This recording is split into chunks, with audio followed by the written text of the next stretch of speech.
Mushroom cultivation में आज हम बात करेंगे मशरूम के अंदर होने वाली बीमारी। जिस तरह फसल होती है, कोई भी हम फसल बोते हैं, उस फसल के अंदर भी बीमारियां होती हैं, उसमें रोग लग सकते हैं। अब उसी तरह जिस तरह फसल के अंदर रोग लगते हैं, बीमारियां होती हैं, उसी तरह मशरूम के अंदर भी बीमारियां और रोग लगते हैं। अगर हम मशरूम के अंदर बीमारियों और रोग की बात करें तो इसमें दो प्रकार से बीमारियां और रोग लगते हैं। दो कारण हैं, एक कारण है अबायोटिक और दूसरा कारण है बायोटिक। एबायोटिक का मतलब होता है अजैविक, देखिए अजैविक, जैसे मौसम से संबंधित। मौसम से संबंधित का मतलब जिस तरह पानी, इससे पहले हम बात करें पानी की। मशरूम में सबसे ज़्यादा क्या है, कितने परसेंट पानी है इसमें? 90% मशरूम के अंदर पानी होता है। अगर इसके अंदर पानी ज़्यादा हो जाए तो भी इसमें क्या होगी, बीमारी लगेगी। अगर पानी कम होगा तो भी इसमें बीमारी क्या होगा, ये सूख जाएगी। क्या हो जाएगी, ये मशरूम सूख जाएगी। अगर पानी इसमें कम होगा, ज़्यादा पानी होगा तो ये गल जाएगी, सड़ जाएगी। ठीक है। दूसरे नंबर पे आता है मौसम, तापमान। अगर इसका तापमान, जब हमने मशरूम रखनी है तब 22 से 25 बताया, अलग अलग मशरूम जो है उनका तापमान भी अलग अलग होता है जब उनमें बीज आता है। और उस टाइम अगर तापमान ठीक ना हुआ तो भी इसमें बीमारी आ जाएगी, सड़ जाएगी, ये बीमारी आ सकती है। और अगर जब फ्रूटिंग आनी है, जब फल निकलना है मशरूम में, तब अगर मौसम ठीक ना रहा तब भी इसमें बीमारी आ सकती है। यानी कि मौसम ने, तापमान का भी ध्यान हमें इसमें रखना पड़ता है। दूसरा नमी का ध्यान रखना पड़ता है। तीसरा हवा का, किसका? हवा का। ये सारे जो कारण हैं, ये सारे जो हैं एबायोटिक हैं। उनसे ये एबायोटिक, जैसे कि मौसम हो गया, तापमान, हवा हो गया, पानी हो गया। एक होगी साफ सफाई। अब हवा के क्या है, जब मशरूम हम रखते हैं स्टार्टिंग में तब हवा इसमें नहीं डालते, कमरा बिल्कुल क्या होता है, बंद। और जब इसमें फ्रूट निकलता है तब इसमें ताज़ी हवा डालनी पड़ती है। तब क्या करना पड़ता है, ताज़ी हवा देनी पड़ती है। कोई भी मशरूम आप उगा रहे हो उसमें हमें दोनों टाइम ताज़ी हवा सुबह और शाम देनी पड़ेगी। अगर हवा ताज़ी नहीं देंगे, हवा की कमी रह जाएगी। मान लो जैसे हम ढींगरी की बात करें, किसकी? ढींगरी। अगर ढींगरी मशरूम में हवा पूरी नहीं आई, ताज़ी हवा नहीं दी, तो क्या होगा, उसका जो ठंडल है, जो तना है, वो मोटा हो जाएगा और जो पत्ता है ऊपरला हिस्सा है जो, वो छोटा हो जाएगा, लेकिन हवा की कमी से। और वो हमारा मार्केट में रेट कम लगेगा उसमें। समझ में आ गई है? इसलिए हवा भी हमें देनी वहाँ पर जरूरी है। और चौथा मेन सबसे काम है उसकी साफ सफाई। क्या? साफ सफाई। हमें शुरू से लेकर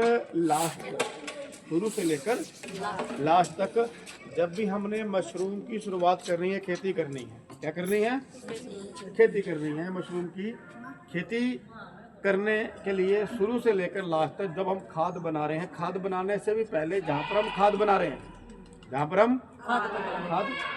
हैं, या जहाँ पर हम अपने मशरूम के बैग रख रहे हैं, हमें उस कमरे की भी सफाई रखनी पड़ेगी। और जब खाद बना रहे हैं तो खाद बनाते वक्त भी हमें सफाई उसकी रखनी पड़ेगी। अगर हम खाद बनाते वक्त भी या कमरे की या उसकी सफाई नहीं करेंगे तो एबायोटिक के अंदर और आता है फंगस। क्या आती है? जैसे मैंने आपको बता दिया, तापमान हो गया, तापमान, दूसरा नमी आ गई, साफ सफाई होगी। अब इसमें एक आते हैं फंगस, क्योंकि मशरूम क्या है, कवक। क्या है मशरूम? एक कवक है, एक फंगस बोल देते हैं, कवक बोल देते हैं, जिसको आप अपनी भाषा में बोलते हैं उल्ली, है ना, उल्ली लग जाती है। तो इसके अंदर कई प्रकार की और फंगस भी लग सकती है। अब ये फंगस कैसे लगेगी?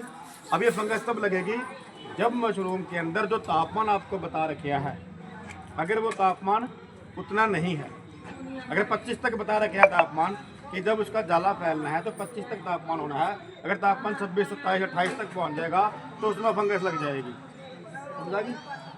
अगर उसमें पानी ज़्यादा दे दिया तो उसमें फंगस लग जाएगी।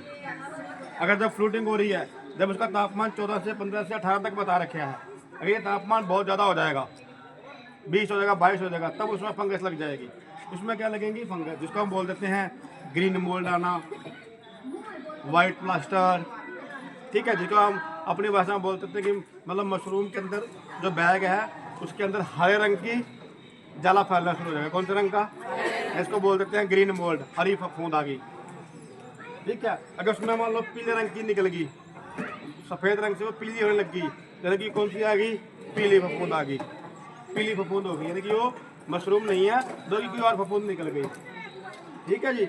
मशरूम के जो बैग है उसके ऊपर आप देखोगे कि ऐसा लग रहा है जैसे कि किसी ने चूना या आटा फेंक दिया है, यानी कि वो भी एक बीमारी आ गई इसमें। तो इस तरह की कई प्रकार की दूसरी फंगस होती हैं, दूसरे कवक होते हैं जो मशरूम के अंदर आ जाते हैं, और वो भी क्या करेंगे? मशरूम को, जो हमारी खेती है मशरूम की, उसको प्रभावित करते हैं। तो जब ऐसा कुछ आता है तो भी हमारी वो फसल खराब होती है। उसमें क्या करेंगे? अब यहाँ तो हमें क्या करना पड़ेगा? उन बैगों को उठाकर बाहर दूर खड्डा खोदकर उसमें दाबना पड़ता है, डालना पड़ता है। यहाँ कुछ केमिकल्स हैं, जैसे बावास्टिन है, फॉर्मलिन है, कवच है, मेलाथियान है, और बहुत सारी दवाइयाँ हैं जो मैं अभी लिखवाऊंगा आपको। आप उनसे इसको ट्रीट कर सकते हो। अब मान लो जब बीमारी आ गई है, आप उतने जगह को काट कर निकाल देते हो, वहाँ पर फार्मलिन का या बावास्टिन का या कोई जो दवाई जो आपको बताई जाएगी अभी, आप वहाँ पर लगा दोगे, लेकिन फिर भी बीमारी आने का खतरा है। तो इसलिए सबसे पहले आपने सावधानी रखनी है कि साफ सफाई और टेम्परेचर, अगर इनका आपने ध्यान रख दिया तो किसी भी प्रकार की दूसरी फंगस इसमें नहीं आएगी। तो ये सारे कौन से कारण से? अजैविक, बायोटिक, ठीक है जी। अब दूसरे में आते हैं बायोटिक, यानी कि जैविक। पहला तो हो गया। अब दूसरे में आते हैं जैविक। जैविक का मतलब है जो जीवित होते हैं, जिनमें जान होती है। जान किसमें होती है? मक्खी में, मच्छर में, कीड़ों में, सुंडियों में, समझ में आ गई? आपको बताया था ना कि जो आपका मशरूम का कक्ष है जहाँ पर आपने मशरूम लगानी है, उसमें क्या होना चाहिए? जाली। क्यों? ताकि बाहर से मक्खी मच्छर अंदर ना आए। अच्छा, सबसे पहले आपको ये पता होगा कि जब कहीं पर जब हम खाद बनाते हैं, अब खाद में क्या कुछ मिलता है आपको पता ही है। मुर्गी की बेटी मिलाई जाती है, भूसा मिलाया जाता है, इसको सभी को गालना पड़ता है ना। अब जब चीज़ को गलेगी तो उसमें कीटाणु तो आएंगे, विषाणु जीवाणु आएंगे ना उसमें। क्यों? क्योंकि उनको वहाँ से क्या मिलेगा? खाने को मिलेगा, उनका भोजन है वो। गंदगी जो सड़ी गली चीज़ें हैं उनके ऊपर कीड़े आते हैं ना, उसमें सुंडियाँ बनती हैं ना, सूत्रकुर्मी बनते हैं उनमें, यानी कि उनको क्या मिलता है? वहाँ से खाने को भोजन मिलता है गंदगी के ऊपर। तो अगर हमने उस समय अपनी जो कंपोस्ट खाद बनाई है उसका पास्चुरेशन नहीं करें, स्टरलाइज नहीं करी। क्या नहीं करें? क्या मतलब होता है स्टरलाइज का? हाँ, कीटाणु से रहित करना, क्योंकि उसके अंदर किसी भी प्रकार के कीटाणु अगर आए हैं उनसे उसको रहित करना, स्टरलाइज करना है। ये हम अगर हम छोटी विधि में बना रहे हैं तो वहाँ पर क्या होता है? टनल होती है, टनल में हम 65 से 60 डिग्री तापमान रखते हैं, 70 डिग्री तक तापमान जाता है, वहाँ पर ये सारे खत्म हो जाते हैं। लेकिन जब हम लंबी विधि में खाद बनाते हैं तो वहाँ पर हम क्या करेंगे? केमिकल का यूज़ करते हैं। इसका कौन सी दवाई बताई थी?